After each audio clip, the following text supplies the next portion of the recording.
जिस किसी ने एक निर्दोष का कत्ल कर दिया तुम मानो उसने सारे इंसानों का कत्ल कर दिया, और जिस किसी ने एक निर्दोष को बचाया तो मानो उसने सारे इंसानों को जीवन प्रदान कर दिया। सूरा 5 आयत नंबर 32।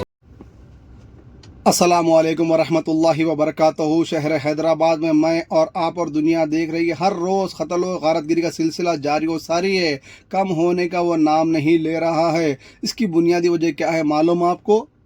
जो क़त्ल करने वाले क़ातिल है वो भी मुसलमान है, जिसका क़त्ल हो रहा है वो भी मुसलमान है, क़ातिल भी मुसलमान है, मक़तूल भी मुसलमान है, दोनों भी कलमा पढ़ने वाले हैं।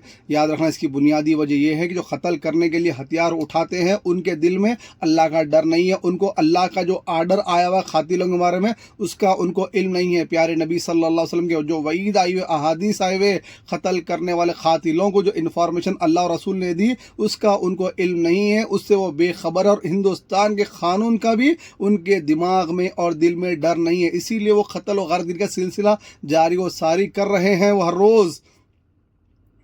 याद रखना मेरी बात को। और क़त्ल की बुनियादी वजह क्या है? दो वजह है, एक है बुनियादी वजह दौलत, एक है औरत। आइए इंशाल्लाह पहले दौलत को कंटिन्यू करते। कई ऐसे माँ बाप है, जल्लाद माँ बाप है जो अपनी औलाद का कत्ल करा चुके हैं प्रॉपर्टी में हिस्सा ना देने की नीयत से। कई ऐसे जल्लाद और नाफरमान अबू जहल अबू लहब जैसे बेटे हैं जो अपने माँ बाप का भी कत्ल कर चुके हैं, अपने भाइयों का भी कत्ल कर चुके हैं, हत्ता कि उनकी नज़रों में जो सामने आता है उनका कत्ल कर डालते। क्यों? कि उनको ज़मीन चाहिए, प्रॉपर्टी चाहिए, दौलत चाहिए। याद रखना, सिकंदर आजम जब इस जमीन से गया तो अपने दोनों हाथों को कफन और डोले के बाहर रख के दुनिया को दिखा दिया कि खाली हाथ आया था, खाली हाथ ही जा रहा हूं। तो मेरी और आपकी क्या औकात है 100 गज 200 गज 300 गज के वास्ते पूरी आखिरत तबाह करके अपने आप को जहन्नुम रसीद करने का हम खुद पैकेज तैयार कर रहे हैं। दूसरी बात यह है औरतों के लिए मैं देख रहा हूँ शहर हैदराबाद में कई आशिका ऐसे हैं, कई मजनू ऐसे हैं, कई मेंटल पेशेंट ऐसे हैं, कई साइको ऐसे हैं, कई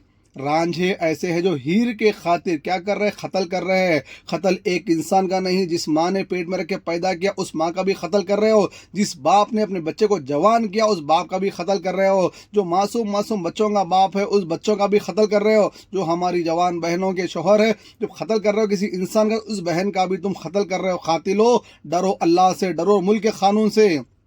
और तमाम मैं वो आशिकों को, वो मजनुओं को, वो रांझाओं को कहूँगा, तमाम लवरों को ये कहूँगा, मैसेज दूंगा, जिस औरत की मोहब्बत में तुम किसी की जान ले रहे हो वो औरत इतनी नाफरमान है कि वो रब और रसूल की नाफरमान है, तो तुम्हारी फरमाबरदार हो सकती? वो नहीं हो सकती। जिसके बारे में कुरान हदीस कहता है कि बाप जन्नत के दरवाज़ों में से बीच का दरवाज़ा है, उस बाप की नाफरमान हो सकती, उस बाप की नाक कटा सकती, तो क्या वो तुम्हारी फरमाबरदार हो सकती? नहीं हो सकती। जिसके बारे में अल्लाह के नबी ने कहा माँ के कदमों के नीचे जन्नत है, उस जन्नत के साथ गद्दारी कर सकती वो औरत तो क्या तुम्हारी वफादार बनेगी? नहीं बनेगी। बब्बर शेर जैसे भाइयां जिनको लोग सलाम करते, हाथा उठा के उन भाइयों की नाक को कटाती है, उनकी इज्जत को नीलाम कर दिया, अपने जिस्म को और अपनी इज्जत को तार कर दी, वैसी औरत के खातिर किसी और की तुम जान लेके अपनी आखिरत तबाह करोगे। याद रखो, जिस क्वालिटी का मैंने कहा आपके सामने, रब और रसूल की नाफरमान औरत, माँ बाप की नाफरमान बेटी, भाइयों की नाफरमान बहन, ये जो क्वालिटी के जो औरतें हैं उनके बारे में क्या कहूँ आपको?